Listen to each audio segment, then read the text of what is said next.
Good morning बच्चों, स्वागत है आपका मेरे इस चैनल स्कूल सॉल्यूशन में। और मैं आपको आज के इस वीडियो में a pact with the sun book को पढ़ाने जा रहा हूँ, जो कि क्लास 6 में सप्लीमेंट्री बुक के रूप में है। इंग्लिश की सप्लीमेंट्री बुक है और उस बुक से first chapter a tale of two birds, जो कि एक बहुत ही अच्छी स्टोरी है, उसे मैं इस वीडियो के माध्यम से आपको पढ़ाने जा रहा हूँ। तो उम्मीद करता हूँ कि आपको यह चैप्टर अच्छा लगेगा, और अगर अच्छा लगे तो आप ज़रूर मुझे कमेंट करके बताएंगे। और साथ ही साथ जिन लोगों ने अभी तक मेरे इस चैनल को सब्सक्राइब नहीं किया है तो कृपया करके आप लोग सब्सक्राइब कर लें, ताकि आपको नियमित और रेगुलर वीडियो मिल सके।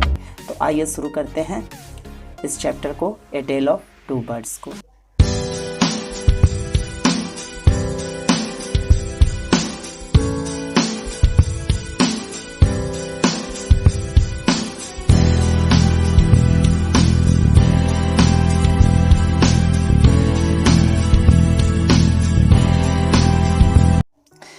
There once lived a bird and her two newborn babies in a forest. एक समय की बात है कि एक पक्षी अपने बच्चों के साथ, दो नए जन्मे बच्चों के साथ एक जंगल में रहा करती थी। They had a nest in a tall shady tree and there the mother bird took care of her little ones day and night. और वहाँ पे क्या था कि उनका एक घोंसला था एक लंबे से छायादार वृक्ष के ऊपर, जहाँ वो मादा पक्षी अपने दोनों बच्चों को देखभाल किया करती थी दिन रात, यानी कि सुबह से लेकर शाम तक और शाम से लेकर सुबह तक वो अपने बच्चों को केयर करती थी। जैसा कि सभी जानते हैं कि कोई भी माँ अपने बच्चों का बहुत ही केयर करती है। One day there was a big storm. एक दिन की बात है कि एक बहुत बड़ी आंधी आ गई थी। There was thunder, lightning and rain and the wind blew down many trees. और बादल गरज रहे थे, बिजली चमक रही थी, बारिश हो रही थी, और उसमें पवनें इतनी तेज चला किया कर रही थी कि उन्होंने बहुत सारे पेड़ों को धराशायी कर दिया, गिरा दिया। The tall tree in which the birds lived also came down. और वो पेड़ भी गिर पड़ा जिस पे उनका घोंसला था। A big heavy branch hit the nest and killed the birds. तब तक क्या हुआ कि एक बड़ा सा बहुत ही भारी एक ब्रांच उस घोंसले के ऊपर गिर पड़ता है, पेड़ का एक ब्रांच गिर पड़ता है और वो पक्षी मारी जाती है। Fortunately for the baby birds, the strong wind blew them away to other side of the forest. लेकिन क्या होता है कि भाग्यवश छोटे पक्षियों को तेज़ हवाओं ने क्या किया कि जंगल के दूसरे किनारे तक उन्हें पहुंचा दिया। अब इसके बाद क्या होता है कि one of them came down near a cave where a gang of robbers lived. उनमें से एक बच्चा वहाँ पर पहुँच गया, हवा के द्वारा वहाँ पहुँच गया एक गुफा के नज़दीक, जहाँ पे डाकुओं का एक दल रहा करता था। द अदर लैंडेड आउटसाइड ए ऋषिज आश्रम ए लिटिल डिस्टेंस अवे।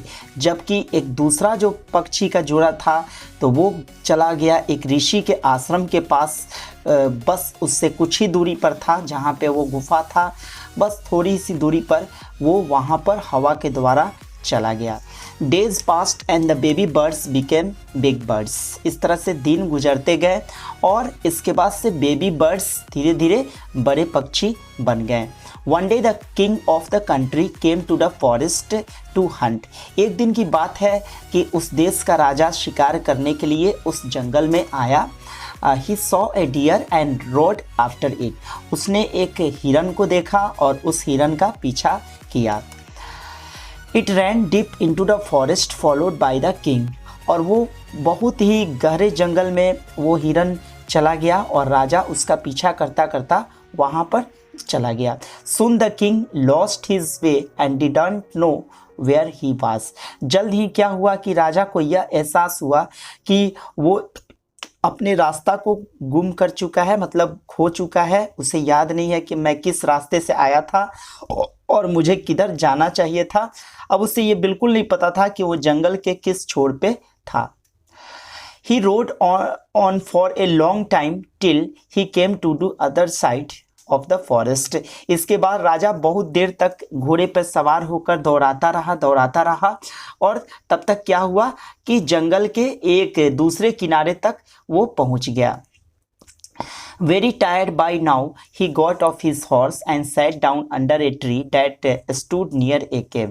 बहुत ही थका हुआ था वो, अब बहुत थक गया था। इसके बाद उसने क्या किया कि वो अब घोड़े से उतरा और घोड़े से उतरकर इसके बाद से एक पेड़ के नीचे बैठ गया जहाँ पे गुफा थी। मतलब जस्ट वही गुफा के पास एक पेड़ थी और उस पेड़ के नीचे वो बैठ गया। Suddenly he heard a voice cry out. अचानक उसे एक आवाज़ सुनाई देती है, बहुत ही कर्कश आवाज़। Quick, hurry up, there's someone under the tree. Come and take his jewels and his horse. जल्दी से आओ, जल्दी बाहर निकलो, एक कोई आदमी आया है, इस पेड़ के नीचे बैठा हुआ है, जल्दी आओ और उसके गहने और उसके घोड़े को ले जाओ। ठीक है, तो होता क्या है, हरी और else he will slip away, जल्दी से आओ नहीं तो वो यहाँ से चला जाएगा। द किंग वॉज अमेज्ड, राजा चकित था ये चीज़ सुनकर। He looked up and saw a big brown bird on the tree under which he was sitting. उसने देखा, राजा ने देखा कि ऊपर में एक बड़ा सा भूरे कलर का पक्षी बैठा हुआ था उस पेड़ के ऊपर, और जिस पेड़ के नीचे वो बैठा हुआ था। और ही ऑल्सो हियर्ड फेंट noises issuing from the cave, और उस राजा ने कुछ अजीबोगरीब की आवाज़ भी सुनी उस गुफा की तरफ से। He quickly got on his horse and rode away as fast as he could. तो वो क्या हुआ कि वो जल्दी से, जितना तेज गति से जा सकता था, उसने अपने घोड़े पे सवारी की और वहाँ से जितना तेज हो सकता था वो वहाँ से भाग चला। Soon he came to a clearing which looked like an ashram. जल्द ही क्या हुआ कि वह एक आश्रम के पास पहुंच गया, जो कि जस्ट वही आश्रम था मेरे ख्याल से जिस आश्रम के पास वो उसी पक्षी का जो एक भाई था वो वहाँ पे गिरा था हवा के द्वारा। इट वॉज द ऋषिज आश्रम, बिल्कुल सही, वह ऋषि का आश्रम था। The king tied his horse to a tree, राजा ने क्या किया कि अपने घोड़े को वहीं पर एक पेड़ के पास बांध दिया। And sat down in its shade, और वो उस छाए के नीचे बैठ गया। Suddenly he heard a gentle voice soon, जल्द ही उसने राजा ने एक बहुत ही मतलब जेंटल आवाज़, बहुत ही नेक आवाज़ उसने सुनी। वेलकम टू द आश्रम सर, तो वो आवाज़ आती है कि सर आपका आश्रम में स्वागत है। Please go inside and rest, कृपया करके आप अंदर जाएं और आराम करें। और the rishi will be back soon, जल्द ही ऋषि आते होंगे। There is some cold water in the pot, अंदर में बर्तन में क्या हुआ है कि ठंडा पानी रखा हुआ है। Please make your self comfortable, आप ठंडा पानी पिए और अपने आप को आश्वस्त कर लें, कंफर्टेबल कर लें। The king looked up and saw a big brown bird in the tree, राजा ने देखा जस्ट उस पेड़ के ऊपर तो वो एक बड़ा सा भूरे कलर का पक्षी बैठा हुआ था। ही वॉज अमेज्ड, वो चकित था।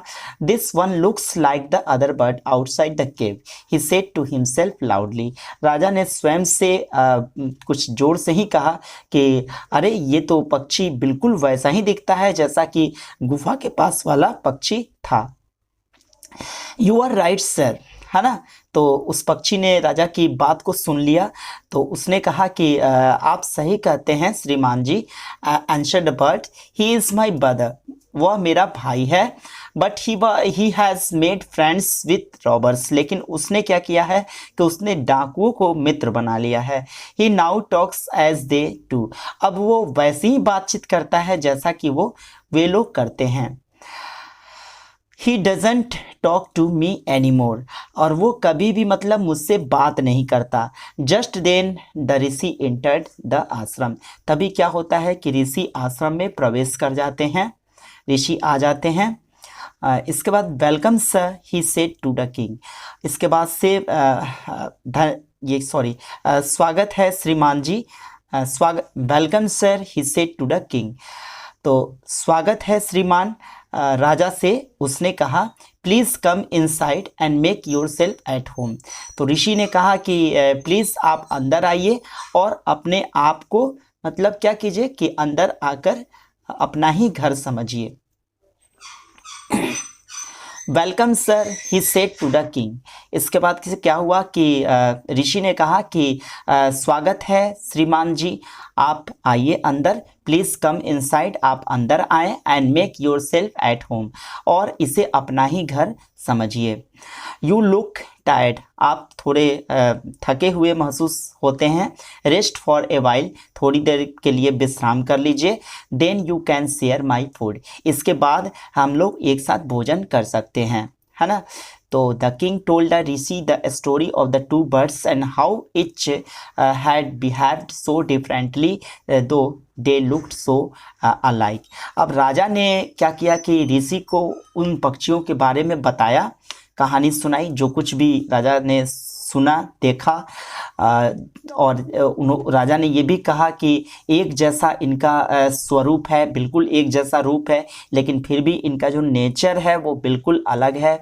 तो इसके बाद से the forest is full of surprises he said, राजा ने कहा कि यह जंगल तो पूरे आश्चर्यों से भरा हुआ है। The Holi man smiled and said, अब वो पवित्र आदमी यानी कि ऋषि मुस्कुराए और उन्होंने कहा, after all one is known by the company one keeps, है ना। तो ऋषि ने कहा कि आखिरकार कोई भी व्यक्ति अपने संगति से ही उसकी पहचान होती है। That bird has always here the talk of robbers, वह पक्षी जो हमेशा मतलब क्या करता है कि डाकुओं की बातों को सुनता है। ही इमिटेट्स देम, वह उनको फॉलो करता है। And talks about robbing people, और वो क्या करता है कि हमेशा ही बातचीत करता है लोगों को लूटने की। This one has repeated what he has always heard, और वही चीज़ वो रिपीट करता है जो कुछ भी वो सुना करता है। ही वेलकम्स पीपुल टू द आश्रम, वह और दूसरा पक्षी जो है वह लोगों का आश्रम में स्वागत करता है। Now come inside and rest, अब आइए और आराम कीजिए। I will tell you more about this place and this birds, अब मैं आपको और भी कुछ बताऊंगा इस स्थान के बारे में, इस प्लेस के बारे में और इन पक्षियों के बारे में। इसके बाद चैप्टर ख़त्म हो जाता है और राजा गए होंगे, आराम किए होंगे, और ऋषि उस जंगल के बारे में और भी बहुत कुछ बताए होंगे और उन पक्षियों के बारे में भी बताए होंगे। तो कैसा लगा आपको यह स्टोरी? इस स्टोरी का नाम था अ टेल ऑफ टू बर्ड्स। तो कैसा लगा आप ज़रूर मुझे कमेंट करके बताएंगे, और फिर मिलते हैं अगले वीडियो में फिर से एक नए चैप्टर के साथ। तब तक के लिए आप सभी को धन्यवाद और गुड बाय।